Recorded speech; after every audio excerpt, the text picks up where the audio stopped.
La démocratie indonésienne, qui est jeune d'à peine une vingtaine d'années, semble toujours hésiter entre un développement encouragé par une forte demande populaire et une restriction des libertés individuelles.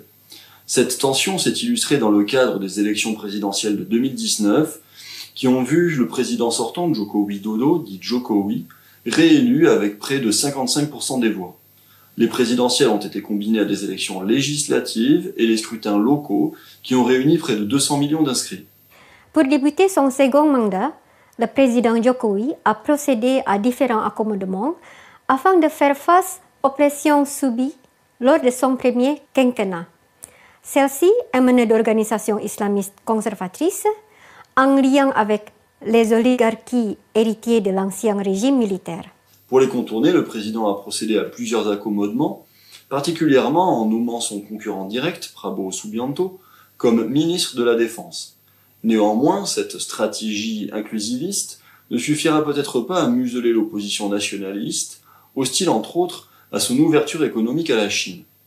Le président devra par ailleurs affronter les critiques d'une partie de la société civile, son soutien initial, qui lui reproche par exemple l'influence croissante de l'armée dans les décisions gouvernementales ou les accommodements avec des organisations islamistes conservatrices.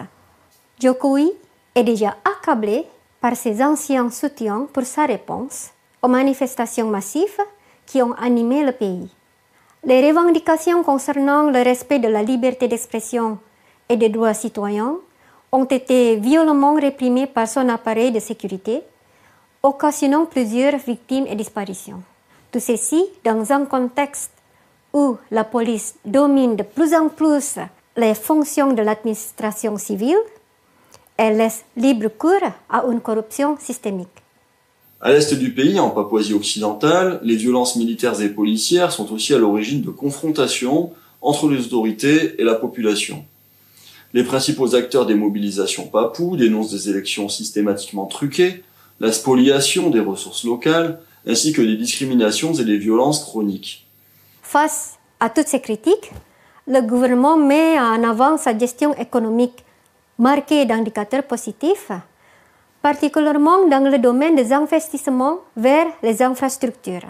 Toutefois, les orientations économiques du pays rejaillissent négativement sur ses politiques environnementales.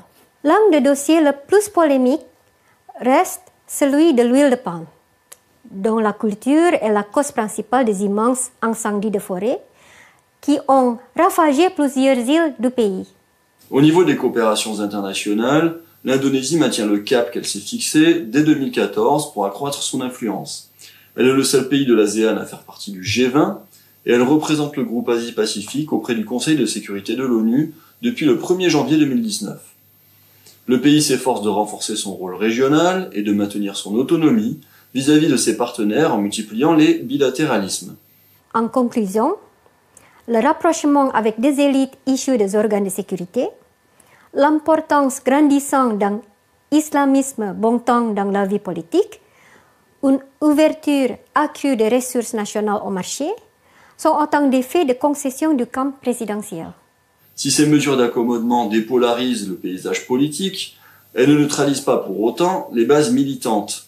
Les manifestations qui ont eu lieu dès l'annonce des résultats des élections ont témoigné de revendications nouvelles et diversifiées, particulièrement en matière de défense des droits civiques. 40% des électeurs ayant entre 17 et 35 ans, les prochaines élections locales de septembre 2020 verront peut-être l'expression populaire d'une volonté de rupture avec les élites politiques traditionnelles, lesquelles sont suspectées de pérenniser des arrangements politiciens entre partis, d'être animées par des accords clientélistes et d'imposer un agenda autoritaire aux gouvernements successifs.